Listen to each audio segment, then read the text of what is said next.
کہ رات کو خواب آیا ہے کہ کالے سیاہ سانپ ہیں جو سارے میری طرف آ رہے ہیں، میں بہت روتی ہوں، اب مجھے کوئی نہیں بچاتا، اور جن میں 2 بڑے کالے سانپ مجھے کاٹ لیتے ہیں، تو پریشان ہوں، اس کی تعبیر بیان کر دیجیے۔ اللہ پاک آسانی والا معاملہ فرمائے۔ ایک تو جیسے آپ نے دعا کے بارے میں کہا، تو دعا کریں، جب بھی کوئی برا خواب دیکھیں تو اللہ پاک کی بارگاہ میں عافیت کے لیے دعا کرنی چاہیے۔ ظاہر ہے کہ سانپ کا ڈسنا، سانپ کا دیکھنا، یہ برے شخص کی، دشمن کی، نقصان پہنچانے کی کوشش کرنے والے کی علامت ہوا کرتا ہے۔ اب کرنا یہ ہوتا ہے کہ صدقہ کریں اور اپنے اطراف میں، اپنے ماحول میں غور کریں کہ کہاں سے مجھے نقصان پہنچنا ممکن ہے۔ اسباب کی یہ دنیا ہے، بہت مرتبہ ایسا ہوتا ہے کہ ہم بے توجہی کی وجہ سے نقصان کا سامنا کرتے ہیں۔ ایک شخص سے ملاقات ہوئی اور کاروبار میں اس کو کوئی نقصان کا سامنا کرنا پڑا، چند دن پہلے کی بات ہے۔ تو جب ذرا ڈیٹیل میں بات ہوئی تو پتہ لگا کہ جب کاروبار شروع کیا تھا اور جس کے ساتھ شروع کیا تھا تو جو بنیادی باتیں ہیں وہی طے نہیں ہوئی تھی۔ تو اب جب شروع کیا تو اس وقت وہ طے نہیں کیا، اور بعد میں کچھ عرصے کے بعد جب نقصان کا سامنا ہوا تو آپس میں اختلاف ہوا۔ تو یہ ایک مثال دی ہے میں نے۔ اسباب پر غور کرنا یہ نہایت امپورٹنٹ ہوتا ہے۔ اب جب بھی غور کریں گے، کہیں پر بھی کوئی نقصان ہوگا تو اس کے پیچھے آپ کو اکثر یا غالب اکثر آپ کو یہی نظر آئے گا کہ کسی نہ کسی ایسے معاملے میں کوتاہی ہوئی ہوگی جو اس نقصان کا باعث اور سبب بنی ہوگی۔ الا یہ کہ بعض اوقات انسان کی مسٹیک نہیں ہوتی اور نقصان ہو جاتا ہے، لیکن وہ واقعات کم ہوتے ہیں۔ تو سانپ کا دیکھنا، سانپ کا ڈسنا یہ اچھا نہیں ہے، لیکن اگر غور کریں گی تو انشاءاللہ ان کی توجہ میں وہ چیز آ جائے گی اور اللہ پاک کی بارگاہ میں دعا بھی کریں۔ چلیے، اللہ پاک رحمت والا معاملہ فرمائے، عافیت والا معاملہ فرمائے۔ اچھا جی، اگلا خواب ہے، کہہ رہے جی میری بھابھی کو روزانہ خواب آتا ہے کہ وہ روزانہ خواب میں کھانا دیکھتی ہیں، وہ کبھی کھانا خود کھلاتی ہیں کسی کو اور کبھی کوئی ان کو کھلاتا ہے، پر جب کھلاتا ہے تو یہ ان کا روزہ ہوتا ہے، اس کی کیا تعبیر ہے؟ یہ روزے والا معاملہ تو ظاہر ہے اچھا نہیں ہے، ظاہری اعتبار سے ہو سکتا ہے کسی شرعی غلطی کا یہ شکار ہوں، کوئی ایسا کام ہو رہا ہو جو نہیں کرنا چاہیے۔ البتہ چونکہ انہوں نے مختلف خواب بیان کیے ہیں کہ جس خواب کے اندر یہ ویسے ہی کسی کو کھانا کھلا رہی ہیں یا کوئی ان کو کھانا کھلا رہا ہے، تو دونوں اچھے عمل ہیں۔ مسلمان کو کھانا کھلانا اور خاص طور پر بھوکے کو کھلانا یہ بہت ہی برکت والا ایک کام ہے، تو اچھا خواب ہے، اللہ پاک برکت عطا فرمائے گا۔ البتہ انہیں اپنے اعمال کا جائزہ لینا چاہیے، ہو سکتا ہے ان کی توجہ میں کوئی ایسا کام آ جائے کہ جو بظاہر اچھا ہو لیکن حقیقت کے اعتبار سے وہ ٹھیک نہ ہو۔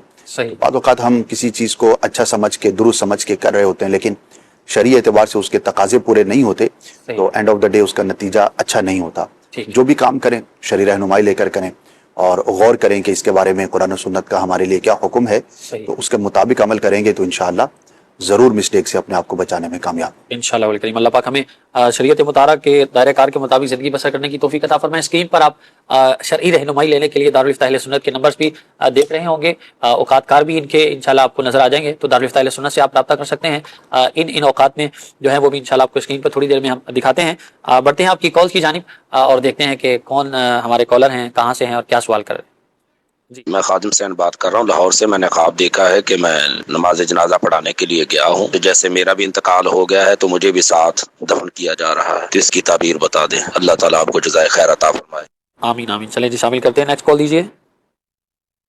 میری ایک سسٹر ہے، اللہ سے کافی زیادہ دعائیں کر رہی ہے اپنے رشتے کے لیے، تو انہوں نے نا ایک خواب دیکھا ہے، کھانا کا پاک آدھا گلاس اترا ہوا ہے اور آدھا وہیں پہ ہے، کھڑا ہوا ہے۔ اس خواب کی کیا تعبیر ہوگی؟ ٹھیک ہے جی، نیکسٹ کال دیجیے۔ سو میرے کو رات میں خواب آیا کہ جو ہے نا میرا انتقال ہو گیا، اور جو ہے نا میں قبر میں چلا گیا، اور قبر پوری بند ہو گئی، اندر اندھیرا ہی اندھیرا ہو گیا نا، اور میں نبی کریم علیہ الصلوۃ والسلام کو بھی پکار رہا ہوں، تو میری قبر میں روشنی نہیں ہو پا رہی نا، میں باقاعدہ ان کا نام لے رہا ہوں اور کوئی لکڑی نما میرے ہاتھ میں ہے، لیکن میری کوئی مدد نہیں ہو پا رہی، اور جو ہے نا میری قبر میں اندھیرا ہی اندھیرا ہے، اور پھر میری آنکھ کھلتی ہے، پھر مجھے دوبارہ اس طرح کہیں خواب آتا ہے، یعنی بار بار مجھے میری موت کی طرف اشارہ دیا جا رہا ہے اور میری موت کی طرف مجھے آگاہ کیا جا رہا ہے، اور میرے قبر کا منظر مجھے دکھایا جا رہا ہے۔ اس کی تعبیر سے بتا دو بیٹے، جزاک اللہ۔ چلیں جی، شامل کرتے ہیں۔ ہمارے لاسٹ کالر جو تھے تو تلفظ کے اعتبار سے تو یہ کافی وہ لگا، ہاں، جو مخارج کا استعمال کر رہے تھے اردو زبان میں، جی جی، تو عربی کے جو مخارج ہیں وہ ظاہر عربی کے لیے ہیں۔ جی جی جی، ہو جاتا ہے بعض اوقات جب بہت زیادہ کسی معاملے میں بندہ غور و فکر کر رہا ہوتا ہے تو بہرحال دلچسپ تھا، جی جی، لیکن روٹین سے ہٹ کے تھا۔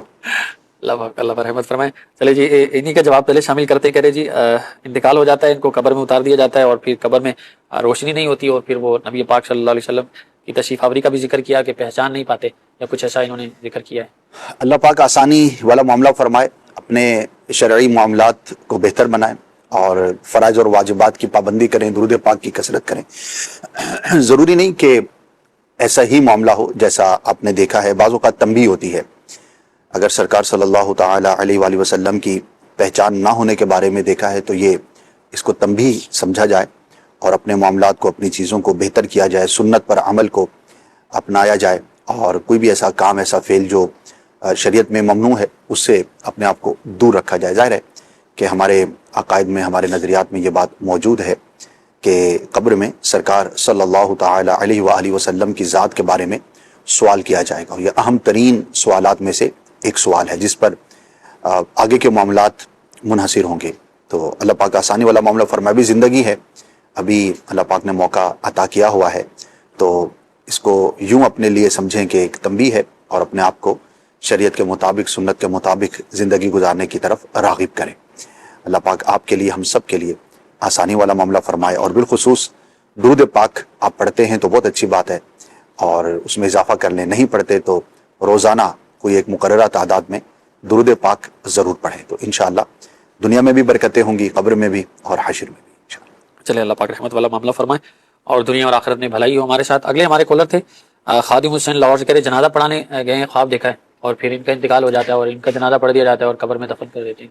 جی، یہ منتشر خیالات معلوم ہوتے ہیں، 2-3 طرح کے مختلف خیالات ان کو شاید نظر آ گئے ہوں گے، تو بس اس کی طرف توجہ نہ کریں، پریشان بھی نہ ہوں، اور اللہ پاک کی بارگاہ میں دعا کریں، اللہ پاک خیر فرمائے گا۔ آمین۔ کوئی ایسا نقصان والا پہلو سمجھ میں نہیں آتا۔ ٹھیک ہے جی، انشاءاللہ الکریم اللہ پاک عافیت فرمائے۔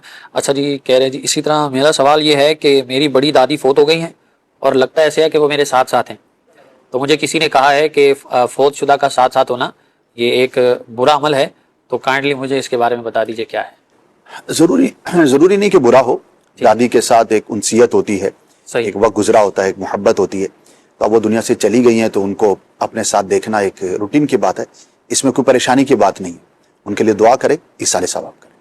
ٹھیک ہے جی، ایک جنرلی سوال آیا ہے اور شاید یہ معلوماتی ہوگا بہت ساروں کے لیے، امید ہے اصلاح کے مدنی پولیس میں ملیں گے۔ علی شہزاد ہیں یہ چیچا وطنی سے، کہنے اسد بھائی عرض ہے کہ بعض اوقات لوگ اپنا خواب پرنٹ کروا کے تقسیم کرتے ہیں اور لکھا ہوتا ہے کہ جس بزرگ کو خواب میں دیکھا گیا ہے ان کا حکم ہے کہ اس خواب کو 30 لوگوں کو پرنٹ کر کے تقسیم کرواؤ، اگر نہ کیا تو تمہارا نقصان ہوگا، اور اگر خواب کو تقسیم کرواؤ گے تو پھر فائدہ ہوگا، تو خواب کو تقسیم کرنا درست ہے؟ اگر ایسا ہے تو کوئی نقصان ہوگا یا نہیں ہوگا، کیا آپ فرمائیں گے؟ جی، یہ بہت برا ایک پرانی چیز ہے، صحیح، ہم نے بھی جب ہوش سنبھالا تو پہلی مرتبہ کیا عمر ہوگی، کوئی 8-10 سال کی ایج ہوگی جب اس طرح کا کوئی خواب پرچے پر دیکھا ہوگا۔ جی جی جی، اچھا، اپنے بڑوں سے پوچھتے ہیں تو وہ بھی کہتے ہیں کہ ہم نے بھی بہت پہلے یہ دیکھا تھا، تو میں نام نہیں لینا چاہتا، مختلف ناموں سے یہ چل رہا ہوتا ہے اور اس کی کوئی اصل کا پتہ ہی نہیں ہوتا، بس ایک چل چلا ہوتا ہے، اور پھر یہ تو ایک فضول بات ہے کہ یہ خواب ہے، جب تک یہ پرنٹ نہیں کراؤ گے آگے نہیں پہنچاؤ گے۔ صحیح، تو اب واللہ علم یہ کس نے شروع کیا، کہاں سے اس کی ابتدا ہوئی۔ تو دیکھیے دین اسلام جو ہے نا وہ بڑا واضح ہے، اس کا حلال و حرام بھی واضح ہے، اس کے احکامات بھی واضح ہیں، اور اس طرح کی مبہم اور بے سر و پا باتوں پر دینی معاملات کی بنیاد نہیں ہوتی، اور مسلمان کا جو ایمان ہے اور اعتقاد ہے وہ بڑا مضبوط ہوتا ہے، وہ ہوائی چیزوں پر نہیں ہوتا۔ تو یہ ایک ہوائی سی بات ہے، نہ اس کی کوئی اصل ہے، نہ کوئی اس کی دلیل ہے، تو جب بھی اس طرح کی چیز ہو تو اس پر عمل نہیں کرنا چاہیے۔ اچھا، اب نفسیاتی طور پر ہو سکتا ہے کہ کسی کو یہ پرچہ ملا اور اس نے پرنٹ آؤٹ نہیں کیا اور کسی نقصان کا اس کو سامنا کرنا پڑا، صحیح، تو یہاں پر آ کر بندے کا امتحان ہوتا ہے، تو وسوسہ آ سکتا ہے کہ دیکھا وہ خواب نہیں پرنٹ کروایا تھا نا تو نقصان ہو گیا، تو بھائی دنیا میں تو لاکھوں کے نقصان ہو رہے ہیں، تو کیا سب نے پرچے پرنٹ نہیں کروائے؟ صحیح بات ہے، تو یہ ایک اتفاق ہوتا ہے، اگر ایسا ہوا ہو تو اس کو اس پرچے سے یا اس خواب سے کنیکٹ نہیں کرنا چاہیے۔ صحیح، بعض اوقات یہ مانگنے والے یہ عجیب و غریب حرکتیں کرتے ہیں کہ ہمیں نہیں دو گے تو ہم بد دعا کر دیں گے، تمہارا نقصان ہو جائے گا، تو یہ سب الٹی سیدھی چیزیں۔ تو مسلمان کا ایمان مضبوط ہونا چاہیے، اور آپ غور کریں گے تو زیادہ تر یہ چیزیں کم علم لوگوں میں زیادہ پائی جاتی ہیں، جہاں پر علم کی کمی ہوگی، جہاں پر علماء کی صحبت نہیں ہوگی، تو اس طرح کے لوگ زیادہ ان چیزوں میں انوالو ہوتے ہیں۔ تو اللہ پاک ہم سب کو محفوظ فرمائے، تو نہ ہی ایسا پرچہ آگے بڑھانا چاہیے اور نہ ہی اس پر کسی طرح کا اپنے ذہن پر بوجھ لینا چاہیے، ایزی رہے، ایسا کچھ بھی نہیں۔